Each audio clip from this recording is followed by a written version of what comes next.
প্রথমবার আমি একটা বোতল আর্ট করে তো খুবই মজা পেয়ে গিয়েছিলাম। তাই আজ বসে পড়েছিলাম আমার নিত্যদিনের চা খাওয়ার কাপটাকে নিয়ে। আসলে এই কাপটা আমি আমাদের এখানে মেলা থেকে ৳৪০ দিয়ে কিনেছিলাম। আর এতদিন চা খেতে, খেতে কাপটা খুবই বোরিং হয়ে গেছিল। তাই ভাবলাম চলো কাপটাকে একটু কিউট বানানো যাক। আর আমার সবসময় একটু কিউট জিনিসের প্রতি বেশি আকর্ষণ। মনে, মনে তো ভেবেছি কাপটাকে যেকোনো প্রকারে আমায় কিউট বানাতে হবে। কিন্তু কিভাবে কিউট বানাবো সেটা আমি ভেবেই পাচ্ছিলাম না। অনেকক্ষণ কাপটাকে নিয়ে বসে, বসে ভাবার পর আমি ঠিক করলাম কাপের ওপর চেরির ডিজাইন করে দেবো। আর সেই মতো আমি বসেও পড়েছি আমার রং তুলি নিয়ে চেরি বানানোর জন্য। আর এখানে দেখতেই পাচ্ছ কাপটার গায়ে আমি অনেকগুলো চেরি এঁকে দিয়েছি। আর দুটো করে চেরি এঁকে দেওয়ার পর তার উপর দিয়ে একটু চেরির ডাঁটি আর তার সাথে একটু পাতাও বানিয়ে দিয়েছি। আমার তো খুব কিউট দেখতে লাগছিল। আর তারপর মনে হচ্ছিল যে মধ্যিখানগুলো একটু ফাঁকা, ফাঁকা লাগছে। আর তাই আমি ছোট্ট, ছোট্ট পুচকে, পুচকে হার্ট বানিয়ে দিয়েছিলাম মিডিলে, যাতে ওটা দেখতে আরও অনেক বেশি কিউট লাগে।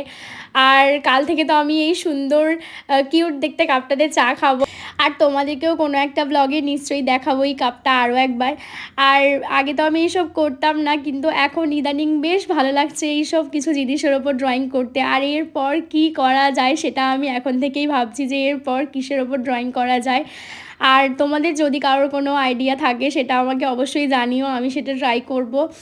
আর আজকের ভিডিওটা এতটুকুই। তোমাদের আজকের আমার এই কিউট কাপের ডিজাইনটা কেমন লেগেছে অবশ্যই জানিও। আর যদি আমার এই কাপের ডিজাইনটা ভালো লেগে থাকে লাইক করতে একদম ভুলো না। তোমাদের সাথে দেখা হবে পরের কোনো একটা ভিডিওতে। ততক্ষণ তোমরা খুব খুব খুব ভালো থেকো।